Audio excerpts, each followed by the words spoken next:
10 000 heures. C'est tout ce qu'il faudrait pour atteindre la maîtrise, atteindre l'excellence, devenir un expert dans n'importe quel domaine.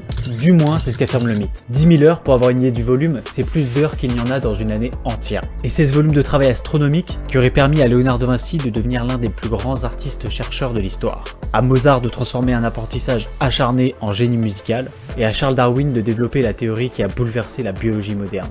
Mais cette légende des 10 000 heures, est-ce qu'elle n'aurait pas été mal comprise par l'opinion populaire, au point de la rendre complètement vide de sens? L'origine du mythe. L'idée des 10 000 heures vient d'une étude du psychologue K. Anders Ericsson, qui analysait les musiciens d'élite. Il remarqua que les meilleurs avaient accumulé environ 10 000 heures de pratique approfondie. C'est ce que reprendra Malcolm Gladwell dans Outliers, puis par Robert Greene dans Atteindre l'excellence. L'idée devient virale, 10 000 heures égale expertise.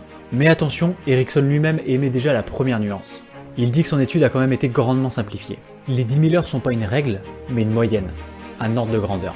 Vous pouvez atteindre la maîtrise bien avant ou bien après. Mais attends. Qu'est-ce qu'il entend par la maîtrise?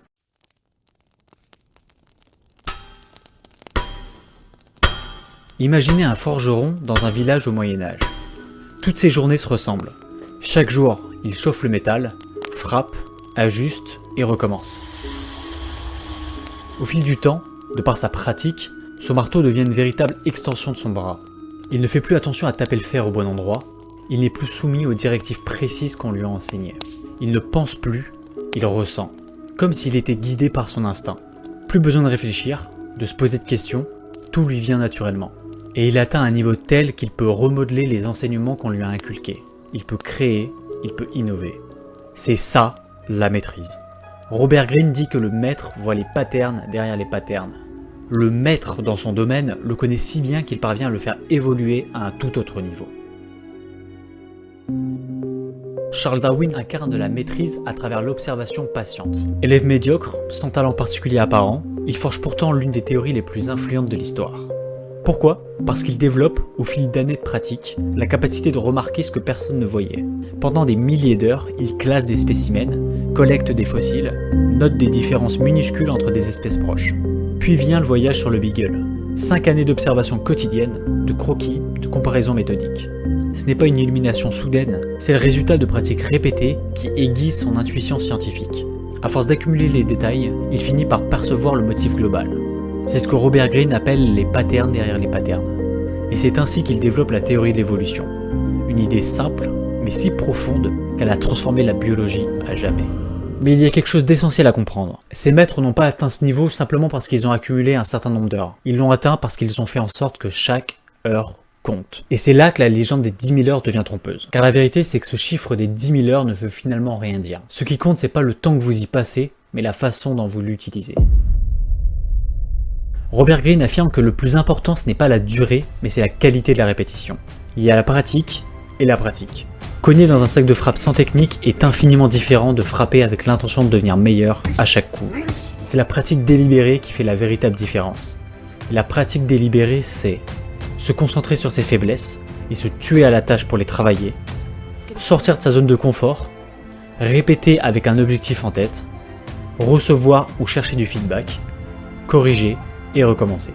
10 000 heures de pratique passive automatique valent bien moins que 50 heures de pratique consciente et proactive. Et c'est ce qui fait que vous pouvez parvenir à comprendre un concept en 10 minutes sur internet, alors que votre professeur vous l'expose depuis 2 semaines sans succès. Elle est là l'importance de la qualité des heures de travail effectuées. Les 10 000 heures sont un symbole, pas une règle, pas une obligation, mais un rappel. Personne ne devient excellent par accident. Parce que la véritable question n'a jamais été combien d'heures me faut-il, mais plutôt jusqu'où est-ce que je suis prêt à aller. Parce que ce qui fait un maître, c'est pas un simple compteur d'heures, c'est la constance, la persévérance, la répétition consciente, la recherche constante de progrès. Ce que cette théorie des 10 000 heures met en évidence, c'est qu'on n'a pas besoin d'être un prodige pour exceller dans un domaine, on peut tous devenir maître de quelque chose, à force de persévérance et d'effort. Les 10 000 heures ne sont pas une barrière, elles sont une invitation à commencer, à travailler, à persévérer.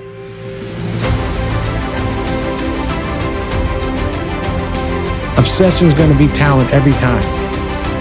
You got all the talent in the world, but are you obsessed? Is it all you ever think about? You gotta keep the big picture in mind.